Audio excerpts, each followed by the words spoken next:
Hey, Mike. What? Who's got next? What's good, y'all? It's your man Hezo, and welcome back to the Blacktop, where I always got next, you feel me? So back at it with another Hawks recap. Atlanta back in Detroit for the second game this week, second game of their road trip. A lot to dive into with this one. So before we dive into it real quick, I just want to say this video is a little bit special because this is now my 100th episode of the Blacktop.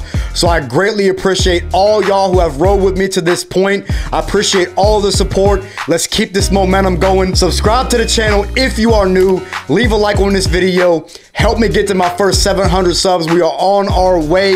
Again, let's keep this momentum going and let's get right into it. Ice Trey is back.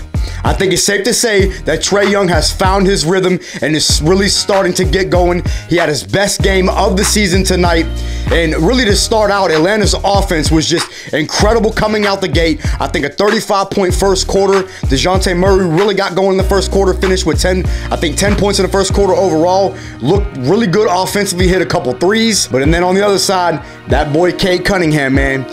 Cade looked incredible. He was getting to the rack. He was finishing. He was just really hitting every little, not really mid-ranges, but really close shot, little floaters, all that. Cade was just really on fire the entire second half, or the entire first half. I think he finished with like 20, 26, 27 points in the first half alone. Cade just looked incredible, and there was really no stopping him. I don't really know what adjustments you can really make on this kid when he gets going. He isn't really shooting the three ball super efficiently, but when he gets going, man, Cade is going to be a problem. He's going to be a problem in this league for a very long time, and he really showed these last two games against Atlanta that this kid, he's nice, man. He is nice. The bench unit came in the first half and really played a lot better than they have these first couple games. Very impressed with the bench unit overall the entire game. I'm going to talk about the bench unit a little bit later towards my final takes of the video. Trey and DeJounte had an excellent first half overall. Playmaking, scoring, they were kind of doing it all. The two guards just led the way the entire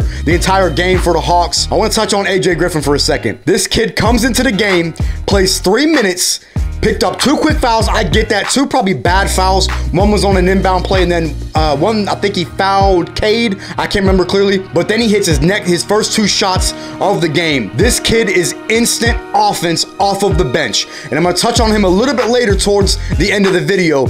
But he is going to have a nice long career as long as he gets into the rotation and starts to see consistent minutes throughout the season. And I think eventually Nate's not going to have a choice but to play this kid consistently. The way he's played in the 2 games that he's actually got minutes has been incredible. Again, I'm going to touch on that later in the video. One thing that really pissed me off for the first half was the amount of ticky-tack fouls that Detroit was getting. They went to the line and shot 25 free throws in the first half. That is insane. DeAndre Hunter's he's not allowed to play defense. They were not letting him do anything defensively in the first half without calling him for a bullshit foul.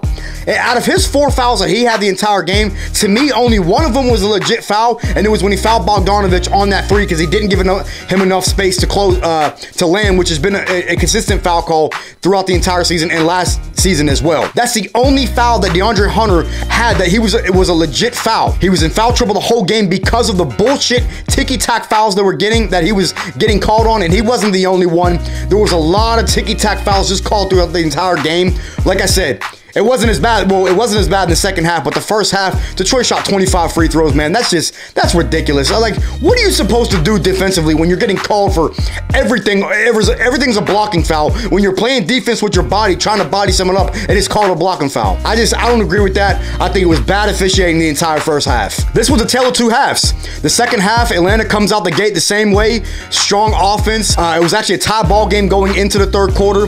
Atlanta kept the foot on the gas, hit some shots, played way better on defense, played defense without fouling, and you love to see that. Atlanta was not turning the ball over the entire game. Dre really started out the third quarter very efficient, picks up that 4th foul, and then unfortunately he sat for the rest of the game, which they obviously didn't need him because they had got such a big cushion at that point. The bench was just significantly better. DeJounte was playmaking. Trey was throwing crazy passes, alleys, across court passes to the corner. Trey was his playmaking was incredible on top of his scoring. You love to see it. The third quarter was excellent. Atlanta goes on a run, goes up, I think 10 10 to 12 points going into the fourth quarter, and then Atlanta just kept on the gas. Cade was really the only source of offense that the Pistons had really the entire night. Outside, I mean, Bogdanovich had some looks. He hit a couple threes. He did miss a couple open threes. Sadiq Bey missed a couple open shots. Jaden Ivey missed a couple open shots. But overall, Cade was really the only source of offense the entire game that the Pistons had. And I want to talk about the Pistons for just a second. If you're a Detroit Pistons fan, y'all watching this video, it's okay, man. Don't hang your head. The Pistons have so much young talent and so much to build on. They got a nice, bright future. When you look at Cade, Jaden Ivey, Jalen Duren, and guys like that, such a bright future. Jaden Ivey did have a quiet game, but he reminds me so much of John Morant. This kid is a stud. He's athletic, he's quick, he can shoot, he can finish. He's really the whole package. He has to improve defensively, but that's going to come with time. Jaden Ivey is a stud. Fourth quarter, man, it was kind of the same thing. Atlanta just keeps the foot on the gas. The bench played the entire fourth quarter, led by DeJounte. DeJounte had a good fourth quarter, finished with 26, I think 26 for the game in his best offensive game.